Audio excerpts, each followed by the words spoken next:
चलिए question number 4.1 exercise का है। The cost of the notebook is twice the cost of a pen. Write a linear equation in two variable to represent this statement. इस statement को आपको दो variable में दो variable की क्या लेनी है, एक लीनियर इक्वेशन लिखनी है आपको, है ना। जबकि ये स्टेटमेंट क्या दिया है कि cost of notebook is twice the cost of a pen. एक पेन की कीमत से नोटबुक की कीमत कितनी है, दुगनी है।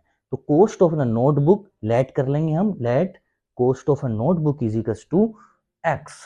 ठीक है, एक्स रुपीज लेट कर लेंगे यहाँ। Suppose let cost of a notebook, ये इसने दिया है बुक में कि आपको किसकी नोटबुक की कॉस्ट आपको लेट करनी है। Cost of notebook is equals to x rupees, यानी रुपीज का साइन पहले लगाएंगे भाई, एक्स रुपीज। ठीक है, let cost of a pen is equals to y rupees.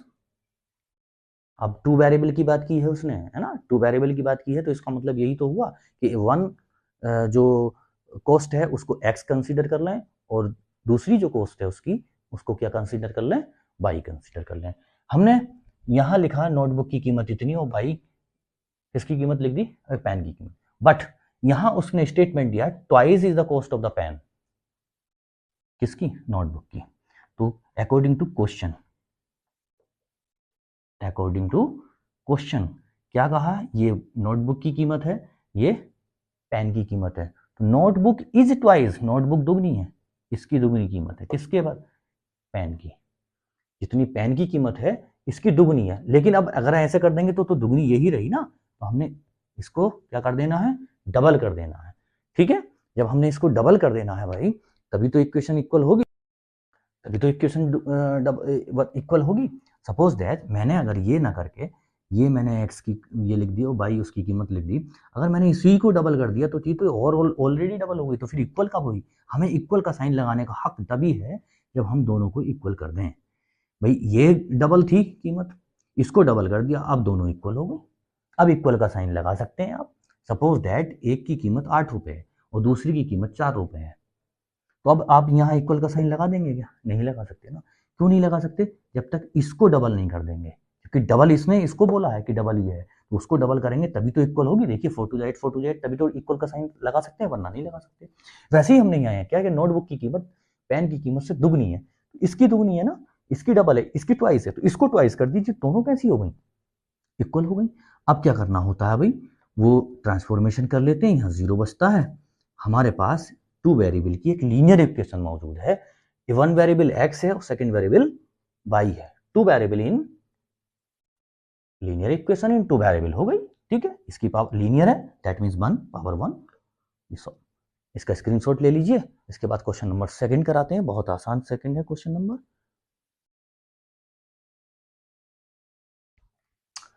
Question number 2 is express the following linear equation in form ax plus by plus c is equals to 0 and indicate the value of a, b and c in each case। आपको यहाँ बताया गया है कि equation आपको ये दी गई है, आपको इसमें a, b और c जो इंडिकेट किया गया है वो आप मुझे बताइए क्या है।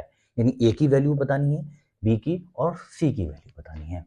तो हम कंपेयरिंग करने से पहले यहाँ ये सोचेंगे कि a x plus b y plus c is equal to 0, that means उस तरफ हमारे राइट हैंड में क्या है, 0 है ना।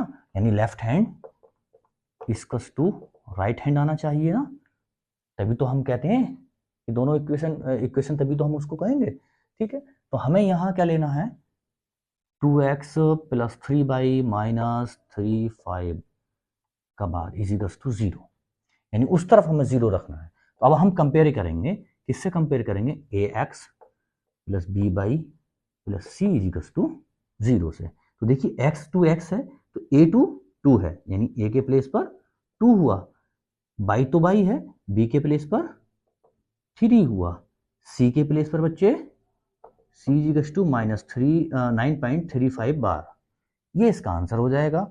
यही उसने पूछा है हमसे कि भाई ए बी सी जो इंडिकेट किया गया है वो हमें बताइए। यहाँ तक आपको कोई प्रॉब्लम आई होप कि कोई प्रॉब्लम नहीं होगी। अगला question, question number 2 is this, x minus y upon 5 minus 10 is equals to 0। Already उसी फॉर्म में है, यानी दैट मीन्स राइट हैंड में हमारे 0 ऑलरेडी है ना।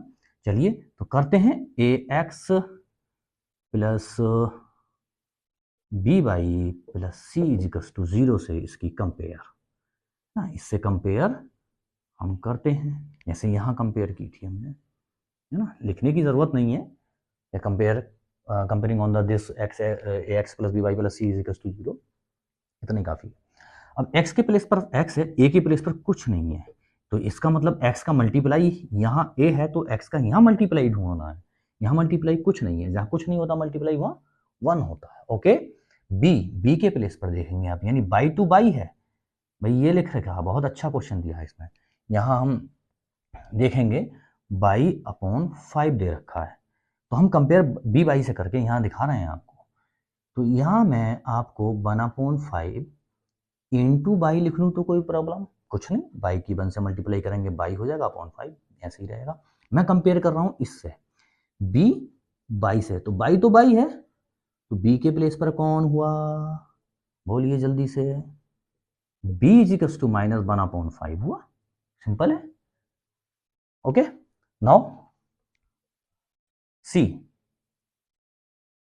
इज इक्वल्स टू, यहाँ c के प्लेस पर जो कांस्टेंट वैल्यू हो वो 10 है, -10 सॉरी भाई, माइनस जरूर लेना होगा, माइनस नहीं छोड़ना होगा हमें। ओके, ये आपका सेकंड क्वेश्चन भी यहाँ कंप्लीट होता है।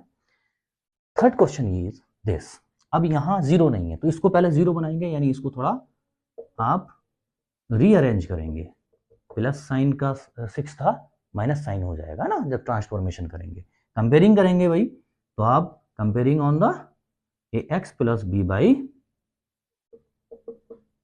Plus c is equals to 0, इसी से तो करते हैं आप।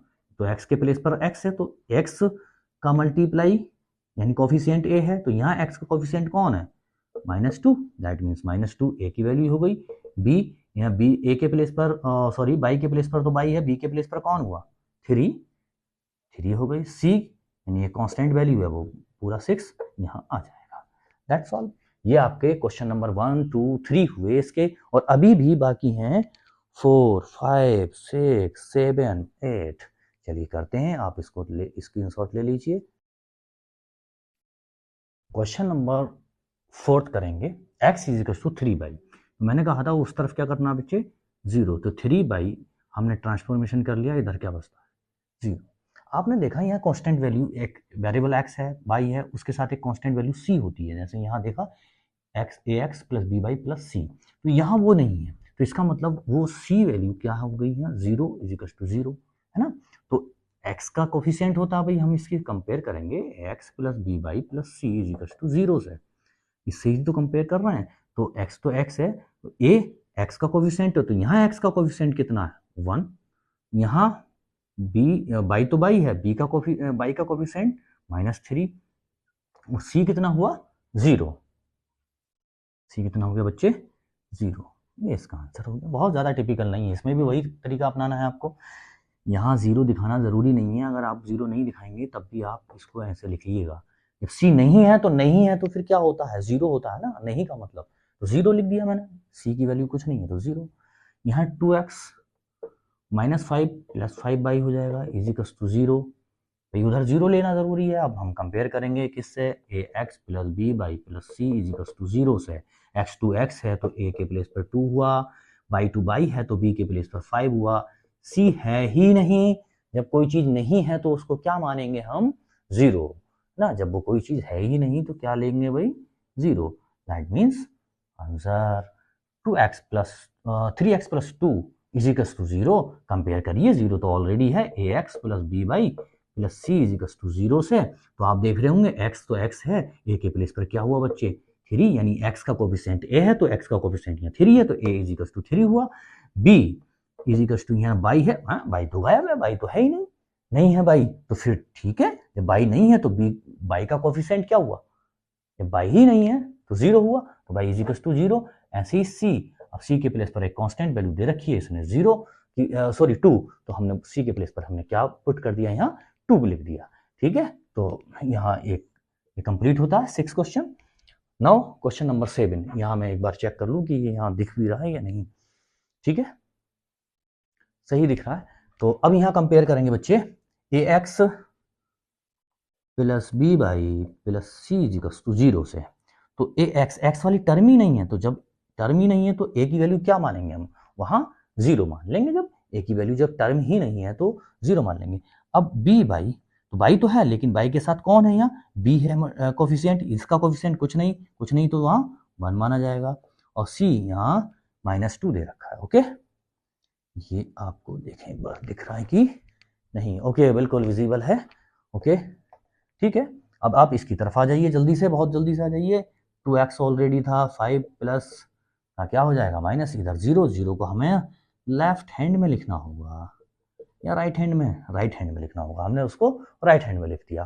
ठीक है, कंपेयर करेंगे बच्चे, इधर कंपेयर करते हैं इसकी, ax plus b y plus c equals to 0 से।